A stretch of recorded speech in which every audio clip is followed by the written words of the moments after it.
태어나서 죽을 때까지 5가지 복이 있는 여자 관상이 있습니다. 그 첫 번째 복은요, 건강한 복이고, 두 번째 복은요, 돈이 많은 복입니다. 그리고 세 번째 복은요, 배우자 복이고, 그리고 네 번째 복은 자식 복입니다. 끝으로 마지막 5째 복은요, 죽을 때 고통 없이 편안히 죽는 복, 즉 죽음의 복이라고 했습니다.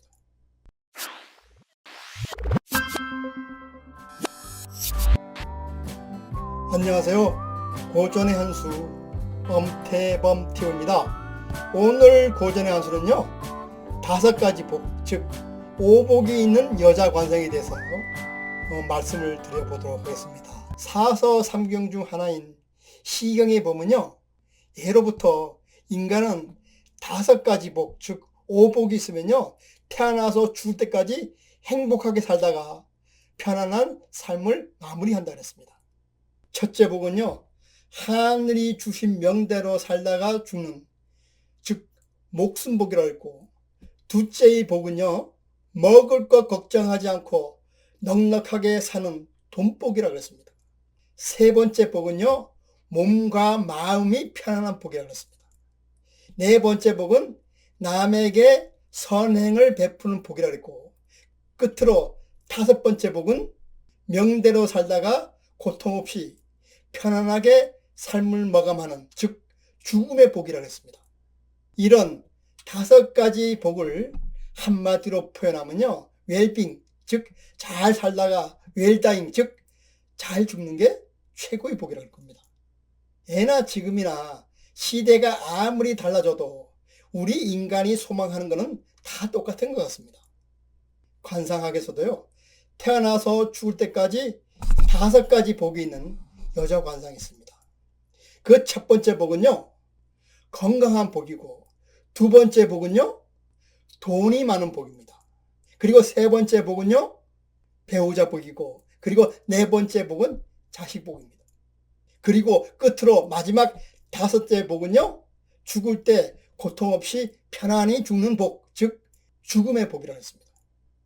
그럼 관상학에서 말하는 5가지 복, 즉 오복을 가진 여자의 관상을 5가지로 나눠서 설명을 드려보겠습니다.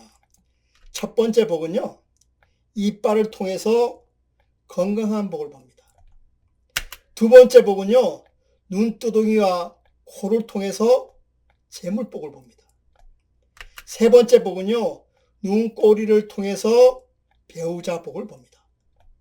네 번째 복은요, 눈 및 자식궁을 통해서 자식복을 봅니다.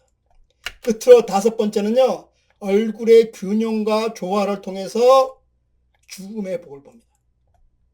그럼 5가지 복 있는 여자의 관상을 하나하나 구체적으로 설명을 한번 드려보겠습니다.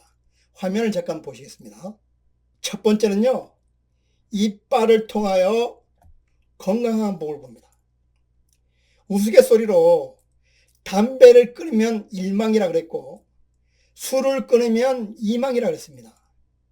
그리고 섹스를 끊으면 삼망이라 그랬고, 곡기, 즉 밥을 끊으면 사망이라 그랬습니다.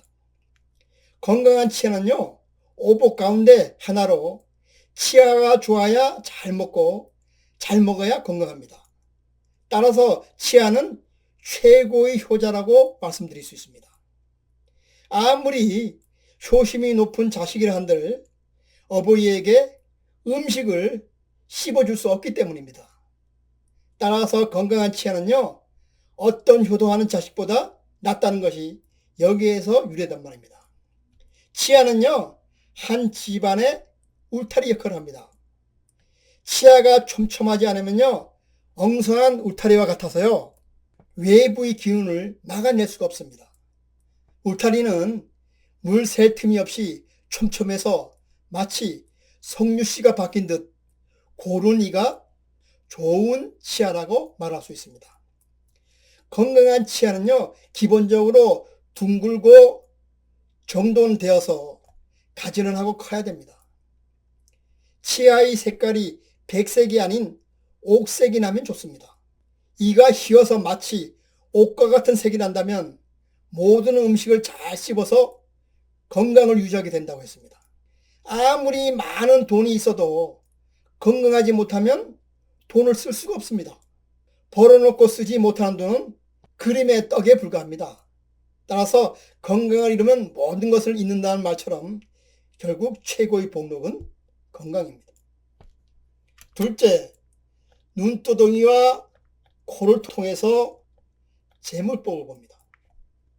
우리가요, 부유하고 풍족하게 살기 위해서는 1차적으로 돈복이 있어야 됩니다. 돈이 없으면요, 말년에 자칫하면 구차해질 수가 있습니다. 요즘은요, 손자, 손녀에게 용돈이라도 좀 줘야지만 손자, 손녀를 자주 볼 수 있다고 합니다. 극단적으로 표현하면 요즘은요, 돈이 권력이면서 자존감의 원천이라고까지 말씀드릴 수가 있습니다.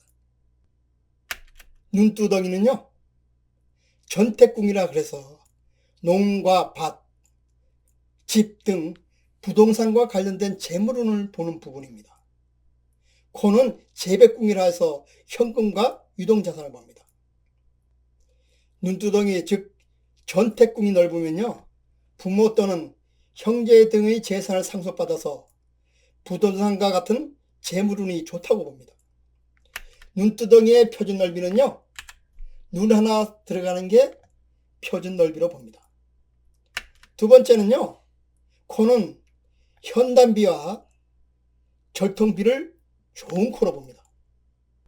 코끝이 늘어져 두툼하고 탱탱해서 마치 동물의 쓸개를 매달아놓은 것 같은 코를 우리는 현단비라고 합니다. 또한 대나무 통을 반쪽 쪼개어 놓은 듯 콧대가 힘차게 뻗어 내려간 코를 우리는 절통비라고 합니다. 이런 코를 가지고 있으면요, 죽을 때까지 돈이 끊기지 않고 계속해서 생긴다 그랬습니다. 현단비는 이렇게 생긴 코고요. 절통비는 세종대왕님의 코처럼 힘차게 내려온 코를 우리는 절통비라고 합니다. 표준적인 코는요, 양쪽 콧방울과 콧뿌리의 넓이가 1대 2대1 정도로 생긴 것이 좋으며 두텁고 살집이 많아야 좋은 코라고 합니다. 세 번째는요, 눈꼬리를 통해서 배우자 복을 봅니다. 나이 들수록 배우자는 소중한 동반자입니다. 그리고 내 옆을 지켜주는 노년의 수호천사입니다.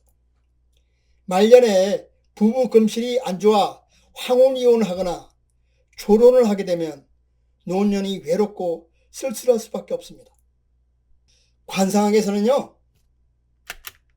눈꼬리를 처첩궁이라 해서 부부 관계를 보는 부분입니다.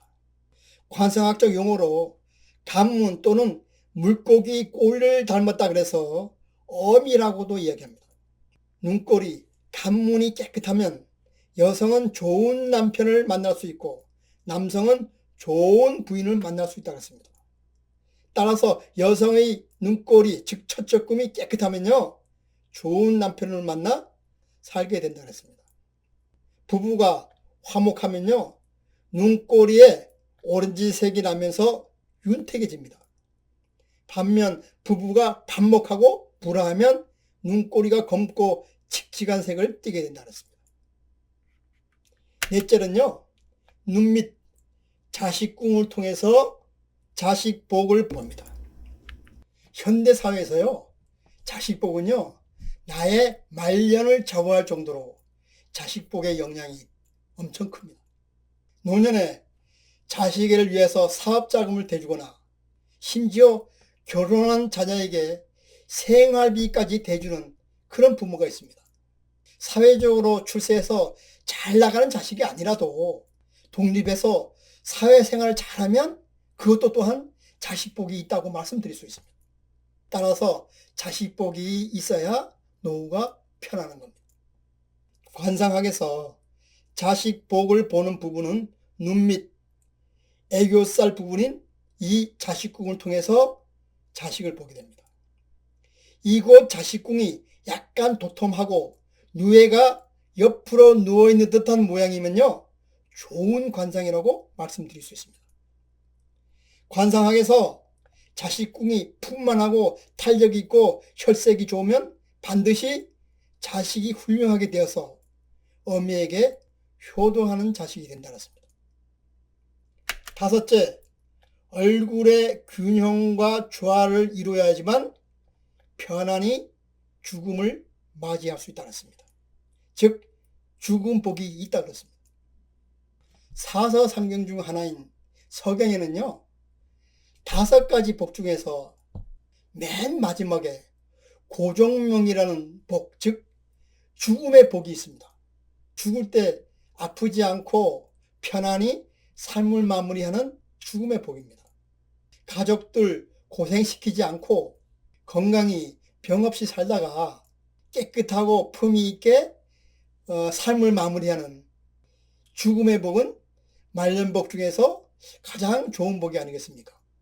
관상학에서는요 편안히 삶을 마무리하는 죽음의 복이 있으려면 얼굴이 균형과 조화를 이루어야 된다는 것입니다. 여러 사람이 많이 본 영화 중에 관상이라는 영화가 있습니다. 관상 영화 마지막 장면에 관상쟁이 송강호와 한명회가 서로 대화하는 내용 중에 이런 대사가 나옵니다. 그럼 관상 영화의 마지막 장면을 잠깐 보시도록 하겠습니다. 내 처음으로 당신 얼굴을 이리 보오.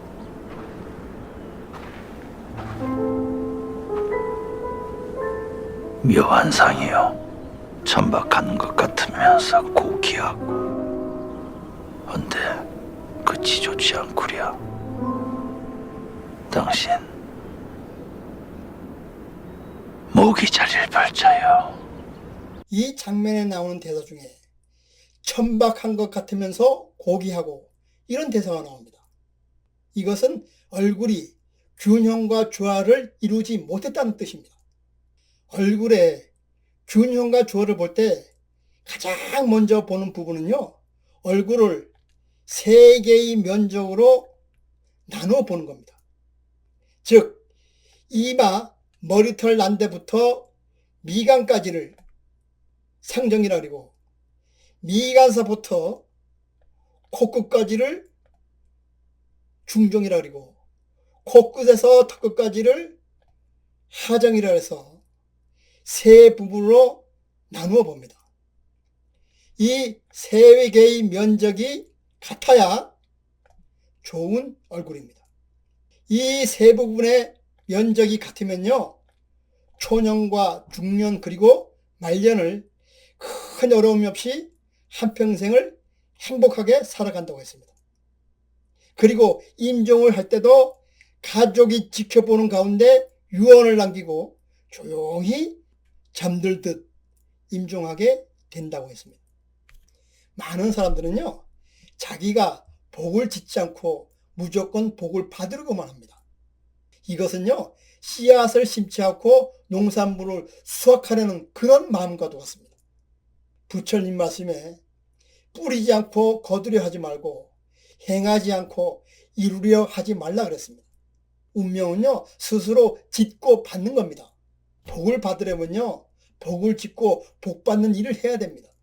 그러면 천상병 시인의 귀천이라는 시의 문구처럼 나 하늘로 돌아가리라 아름다운 이 세상 소풍 끝내는 날 가서 아름다웠다고 말하리라 라는 이 시의 귀절처럼요 행복하게 살다가 아름답게 나의 삶을 마무리할 수 있습니다. 그럼 오늘 고진한수는요 여기서 마치고 다음 시간에 다시 찾아뵙도록 하겠습니다.